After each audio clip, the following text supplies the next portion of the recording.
Do you love Nazi? Yes, that's right. I'm asking if you love Nazis. So do you? Maybe you love the Nazi insignia, Nazi gestures, hand gestures, Nazi slogans, Nazi propaganda, maybe Nazi Hugo Boss uniforms. They're beautiful. Do you love them? Because I hate them. And something tells me most people would say no. But if so, why do we allow our politicians to support it?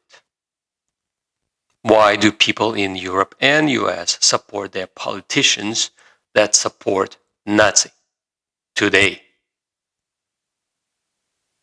I do not understand how any country in Europe or Americas can tolerate any Nazi insignia today, any Nazi gestures, any Nazi display. I mean, these are the countries that fought the Nazis.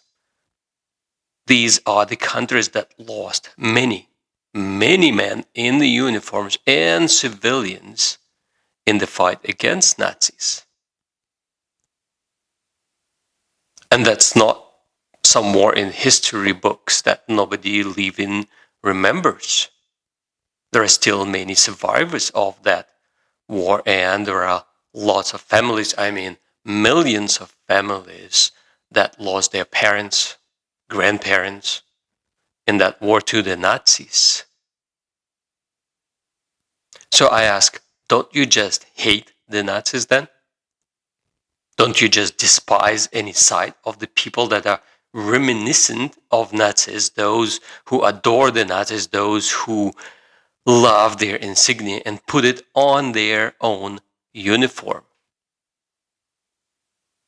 So I ask, how is it even possible that the collective West, that consists of the exact countries that fought the Nazis only some 80 years ago and that have millions of families directly affected by the atrocities of that horror, can be silent about the ideals and heroes of the Ukrainian regime?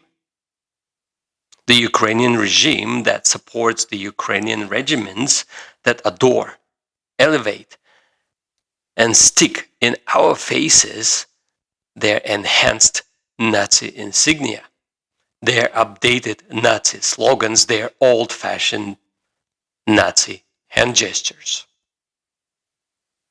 How is it possible that NATO, that was established to protect the world from any possibility of revival of Nazism, from any possibility of the relapse of the Nazi atrocities, today supports, trains, and arms the Ukrainian regiments poisoned by the Nazi ideology?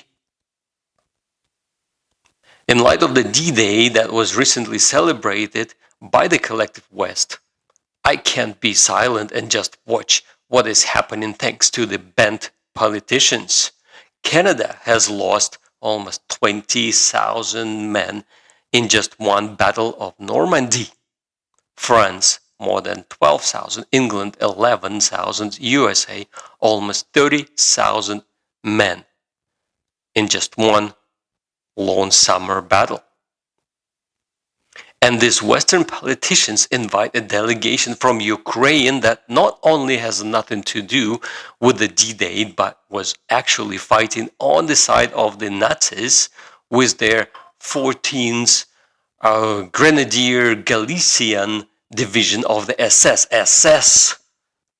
the elite murderers, torturers, and mercenaries. Its regiments today wear the Nazi insignia, use the Nazi gestures, name themselves after German Nazi regiments, and have the same nationalistic ideology and ideas. Isn't it supposed to be despised and loathed by the West? The grandparents of the European politicians would be turning in their graves should they see what is happening, except for the German ones, of course. While the military support of the Ukraine by the West can be understood, the acceptance of their ideology used in their fight can't, should not be, must not be understood or supported. My granddad lost his life fighting the Nazis in 1942 in Ukraine, fighting in the resistance movement. My wife's granddad lost his wife's fighting the Nazis. Family members of my extended family lost their lives fighting the Nazis. I'm against any war in any shape or form, but regardless of my wishes and my views and my support of either side of that war in Ukraine, I cannot accept, I cannot stand the sight of the Nazi insignia, of any gestures, slogans, any reminiscence of that ideology. Has everyone else forgotten? Have you, black people of all countries, Jews of the entire world, Slavs, Gypsies, all these people were considered inferior, primitive subhumans, scum that needed to be enslaved or eliminated, banned from access to anything human, used and discarded. And these are the ideas that Ukrainians are embracing today when fighting the Russians. These are the exact ideas that ignited the war in Ukraine with genocidal actions against Russians. It is unthinkable and unbelievable that the Western politicians support these ideas and believe it will not turn into something bigger, something against them someday. It is unimaginable that people of the Western countries agree with their politicians, especially the Jews living in Europe and US. And while political and economical agendas of the Western countries may dictate the support of Ukraine, ideological agendas can't, must not. Wasn't it Hitler himself who at the beginning stood for United Germany, strong, proud, great Germany, but then it shifted to nationalism, fascism, and there was no return from that ideology.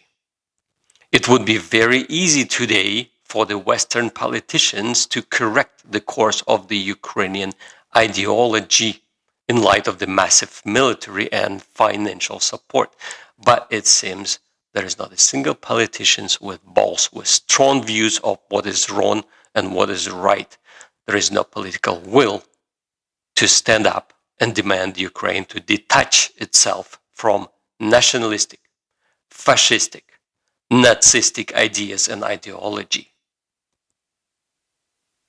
What a shameful shit show these Western politicians run today. And if they do not clean their act, we will reach the point of no return. Have a good day.